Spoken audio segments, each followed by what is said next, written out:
வணக்கம், இது crime time. நான் பாலவேல் சக்கரவர்த்தி. சபரிமலை ஐயப்பன் கோவிலில் உள்ள துவாரபாலகர் சிலைகளில் அணிவிக்கப்பட்டிருந்த தங்க முலாம் பூசப்பட்ட கவசங்களின் எடை பழுது நீக்கும் பணிக்கு பிறகு 48 கிலோவிலிருந்து 38 கிலோவாக மாறியது எப்படி என கேரள உயர்நீதிமன்றம் தேவசம் போர்டுக்கு கேள்வி எழுப்பியுள்ளது. 4 கிலோ தங்கம் மாயமான விவகாரத்தின் பின்னணி என்ன?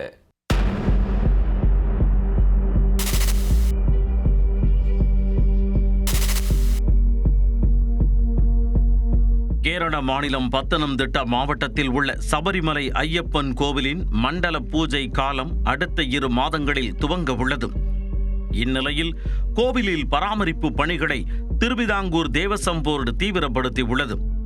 அதன் ஒரு பகுதியாக சபரிமலை ஐயப்பன் கோவில் சன்னதி முன்பு உள்ள 2 துவாரபாலகர் சிலைகள் மீது அணிவிக்கப்பட்டிருந்த தங்க முலாம் பூசப்பட்ட செப்பு கவசங்களை பழுதுபார்க்க போர்டு முடிவு செய்தது.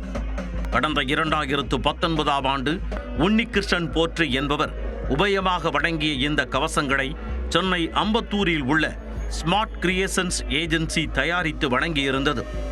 அந்த கவசங்களை கழற்றி தயாரித்து வழங்கிய நிறுவனத்திடமே பழுது பார்ப்பதற்காக தேவசம் போர்டு நிர்வாகிகள் வாகனத்தின் மூலம் சென்னைக்கு அனுப்பி வைத்தனர். இந்நிலையில் கேரள உயர்நீதிமன்றத்தால் சபரிமலைக்காக நியமிக்கப்பட்ட சிறப்பு ஆணையர் சபரிமலையில் விலை மதிப்புள்ள பொருட்களை கழற்ற ஆணையரின் உத்தரவு பெற வேண்டும் என்ற உயர்நீதிமன்றத்தின் உத்தரவு மீறப்பட்டுள்ளதாக பொதுநல மனு தாக்கல் செய்தார். இந்த வழக்கு நீதிபதிகள் ராஜா விஜயராகவன், ஜெயக்குமார் அடங்கிய அமர்வில் விசாரணைக்கு வந்தது. மனுவை விசாரித்த நீதிபதிகள் நீதிமன்ற அனுமதி பெறாமல் தங்க முலாம் பூசிய தகடுகளை கொண்டு சென்றதற்கு கடும் கண்டனம் தெரிவித்தனர். மேலும் சென்னைக்கு அனுப்பி வைக்கப்பட்ட துவாரபாலகர் கவசங்களை உடனடியாக திரும்ப கொண்டு வரும்படி திருவிதாங்கூர் தேவசம் போர்டுக்கு உத்தரவிட்டனர்.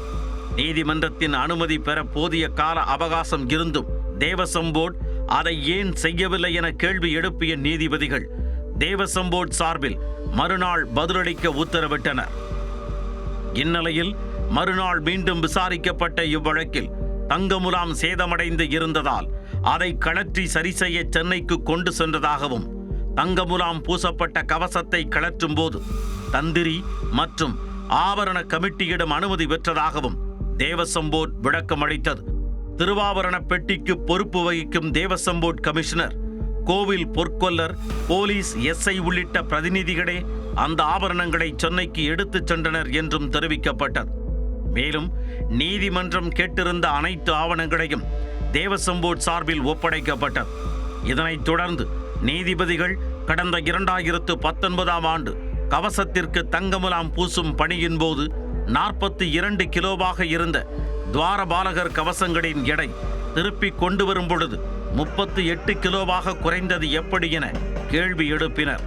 பெட்ரோலாக இருந்தால் அளவு குறைவதை எதிர்பார்க்கலாம் என்றும் தங்கம் எப்படி எடை குறையும் என்றும் அதிருப்தி தெரிவித்தனர்.